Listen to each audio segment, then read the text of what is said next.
wanted to talk about the Resagora project that was already introduced this morning by Ralf Lindner. One of the outputs of this project is what we call a thinking tool, intended to help organizations which are in charge of governing research and innovation. I'm saying that on purpose this way up front, so we do not aim to come up with suggestions for how you individually could do better, responsible research innovation activities. Rather, we talk on a level of aggregation where we deal with those who are in charge of designing and are responsible for governance in research innovation, and therefore then might have an impact directly or indirectly of the way research and innovation are being done. That's the overall claim of this particular key output of our project. But before I say more about that, very quickly again, Ralf introduced this already this morning. This is an overview of the project, an EU-funded project, 3 years, 7 partners. We have, in principle, two or three major assumptions and vantage points already introduced by Ralf this morning. First of all, what is responsible in research innovation is inherently normatively defined in the very context in which it is being debated. So there will always be varieties of claims in terms of responsible behavior orientation. In a pluralistic context, that means in Western type of societies, that means also that there will be a tendency that this will be contested. I'm saying that it's important also with respect to the discussion we had this morning, and again also Philip was referring to this. In the global world, we do not have everywhere pluralistic and related constituted societies. We do have also other contexts where pluralism is rather suppressed. So for the time being, we speak about the pluralistic context in our societies, and there will be contestation. Of course, a number of assumptions that are underlying, for instance, the European framework programs and their normative orientations will be shared by many of us. So we all want to go for excellent science, for competitiveness and a better society. This is the claims of the RRI 2020 program. But what that means, as soon as we start to break it down to particular concrete actions, is an open question. Very often, the various actors involved in the concrete situation, again, then will start to debate and probably even to fight, because they have different perceptions of responsibility. So we have to cope with that. The question is then when we want to come up with ideas, suggestions for for the governance of research and innovation in a way that it becomes more responsible, how to cope with this polyvalence here, with this implicit pluralism, and the implicit, almost inevitable contestation. How can we overcome this in a way that organizations can negotiate in a productive and constructive way? That is actually the question that at some point we came across as something where we should start. What do we mean by governance? In the first instance, at least when we talk about it from a research perspective, and I have to emphasize our project is and was a research project, not a service project, very important, a research project. So if you want to do research with respect to governance, you need a definition of governance that is rather a heuristic than a normative definition, good or bad. So we avoided that. We have a heuristic. A heuristic says governance can be understood as the dynamic interrelation of the involved actors. Many of them are organized actors. The relationships also between them, the resources they have, the interests they pursue, the power they have, the fora for debate that are around, the arenas for negotiation, part of the governance, the rules of the game, policy instruments they have to achieve legitimate agreements. Legitimate does not mean legal. Legitimate simply means that those who are present in a way agree that the procedures are okay, not necessarily the outcome. That's a different thing. This is our understanding of governance, very broad, and it's, in the first instance at least, neutral. If we take that definition of governance, then we see that there is numerous governance arrangements in the world of research and innovation already for quite some time. It goes back deep into the early 19th century. All kinds of regulation standards, codes of conduct, what have you, and also laws, of course, have been developed in various contexts, aiming to mitigate potential conflicts around what is happening in research, and certainly when it comes to technological innovation. So there's numerous regulations there, numerous governance arrangements there, and whatever you want to achieve with respect to the claim that has been made recently called RRI, Responsible Research and Innovation, discussed it this morning, the various contributions that have been made there, will have to take account of these existing governance arrangements, would have to, in one way or the other, refer to it, and probably also build on them. So it is important to know, also for ourselves, that was part of our research question, to look around what does exist. Also, in terms of governance arrangement, also there's a number of approaches which also have been mentioned this today repeatedly. Ethical reviews, corporate social responsibility, professional standards, foresight, technology assessment, ELSA, and you name it, which also have in a way made the claim to contribute to increasing consciousness and responsibility in research and innovation activities. So all that does exist in a way. So we said, let us study RRI in the making. It is a continuous process. In the same way as the research and innovation organizations, the systems we live in are also continuously changing. If you would go back to the university of today where we work, 20 years ago, 40 years ago, would have looked totally different in any respect, regulation, finances, whatever. The same holds for other actors and organizations in research and innovation. So it's a continuous change that goes on there. Similarly, we could say governance, and similarly claims to govern towards responsible activity in that context is continuously evolving. So RRI, you could say, is in the making, has been in the making, will continue to be in the making. That was another vantage point for this process. In this context, the question is then, are there any seeds that we could take on board when we come up with a governance frame that are useful to become an element, a building block for an overarching, wider frame for governance? That was the kind of also empirical question and conceptual question that we had.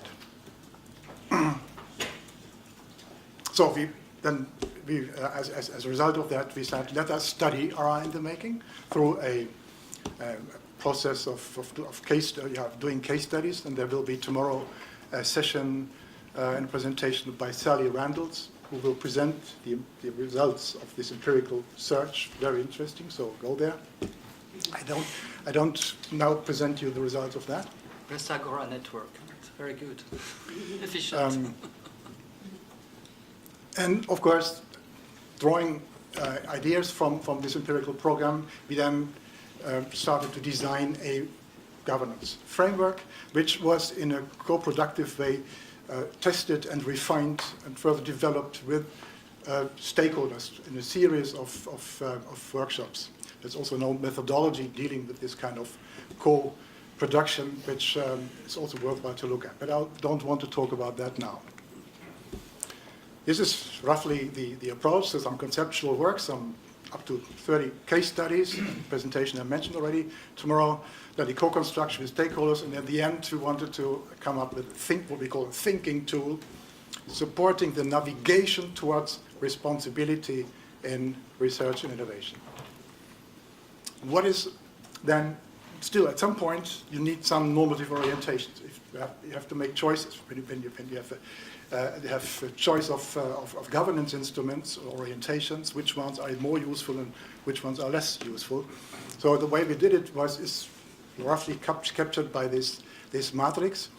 We said we look in particular on the two aspects which you see on the vertical axis. First of all, the ability to manage contestation, not to suppress contestation, but to manage it, to make it negotiable in a way. That is one element. And the other is then what would an arrangement contribute to making organizations, actors, individuals more consciously dealing with responsibility issues, which can be captured under the notion of responsibilization. Whether you like the term or not is another question that is contested. The term itself is contested. There's various definitions out there. Anyhow, in this context, we meant by this a growing awareness of actors about the need to think in terms of responsibility. If you take it for that, for a moment like as that, then it's okay. And on the vertical, the horizontal axis, you see then the kind of effects and characteristics we were looking at were the interactions and the governance arrangement that were around de facto constructive, and secondly, were they productive in the sense that they help to change the situation positively. You see then here the matrix. I don't want to explain there's just examples that you find here in the four boxes to show you what we were searching for. So we went through the cases with this matrix in mind and find a number of very interesting conditions, again, which I have summarized in a separate report that will be presented tomorrow. Now, let me go one step further. With all that, what I said so far in the back of our minds, but aiming to develop a normative framework for governance towards responsibility in research and innovation, we at some point decided that we should not try to develop a hands-on tool that would be applicable to all situations across the board, given the variety of activities, variety of materialities and issues at stake in research and innovation systems. But rather, let's think about framing conditions, which can be captured under two notions. One is tentative governance, and the other is meta-governance. Tentative governance means that we are interested in particular such governance arrangements that are designed in a way that they support learning amongst actors. So able to manage interdependencies and contingencies in a prudent and preliminary way, flexibly, incrementally. There are other forms of governance which are very much top-down and exclude variety. So tentative governance is one important aspect here. The other is meta-governance. Meta-governance can also be called the governance of governance. Could be called a social technology, if you like. That is governance arrangement that help to facilitate and frame articulation processes amongst actors who have different views, help to structure negotiation, contestation in the first instance, second instance, and also negotiation, that allow for contestation and competing views, and that help to cope with the diversity of interests and the politics behind them. So in a way, you can say meta-governance it works as a kind of a crash barrier. What happens on the street is one thing. The crash barrier makes sure that you don't fly out of the street in a way. For the rest, what happens on the street itself, that's up to the actors there. That's not our business in a way, to put it bluntly. And it would also facilitate boundary work. That is the interaction between different domains and different value systems along the evolution and transformation of research and innovation systems. So that is the underlying orientation. And we, at some point, decided there's different levels on which you could use these orientations, and we decided to go for the meso level, that is, in research innovation system, that is, branch organizations, consortia of companies, university boards, funding agencies, ministries, and so on. So not the individual researcher, and not the national government or so, but this meso level, where we thought there is the higher likelihood that actors are able to design governance that has direct impact on research innovation activities and on the workbench. Now, on that basis, then we developed the Responsibility Navigator, which is available on the desk outside. So if you want to take it, you can also download it. An orientating device without normatively steering research innovation in one or the other direction.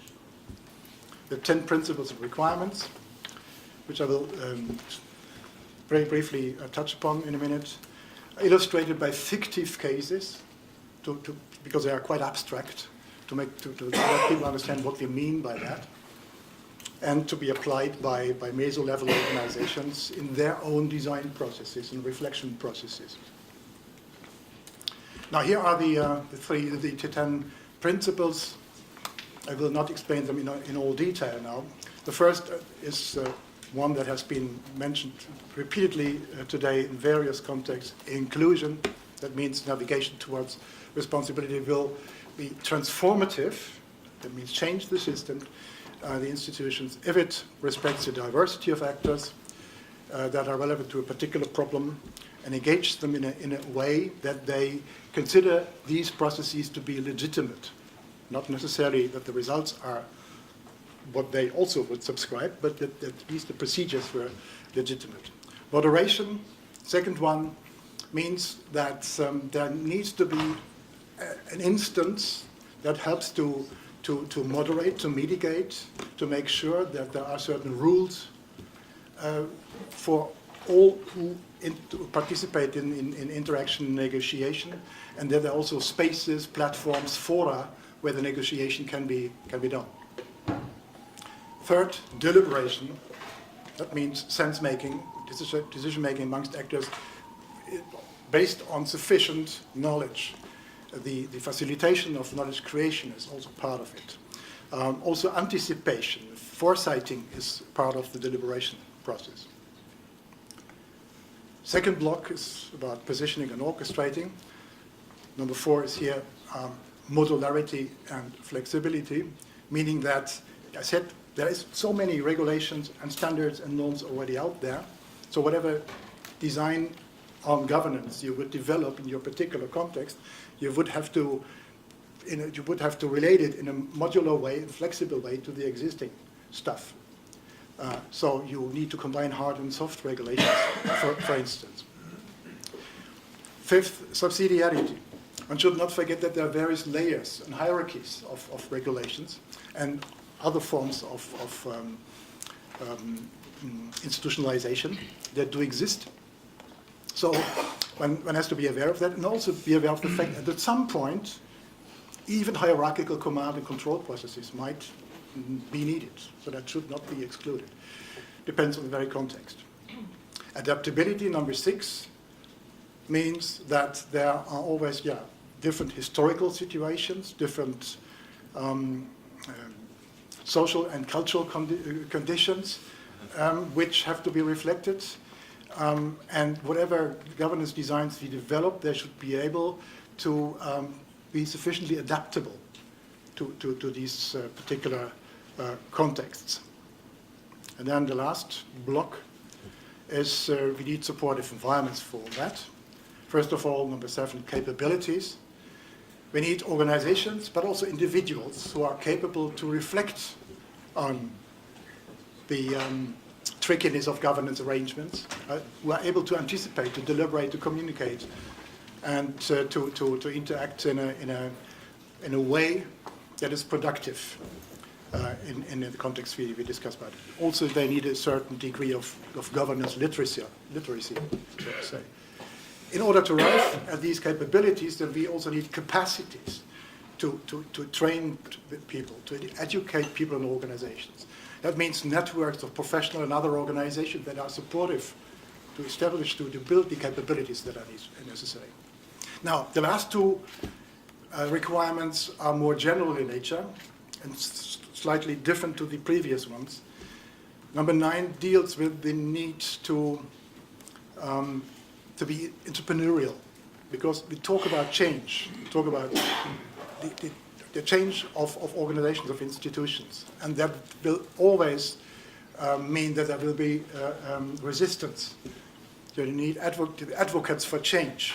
So you need at least you need entrepreneurs who have a certain vision and orientation, and they need support to become effective. Institutional entrepreneurship. Number 10, that's the way where I started with,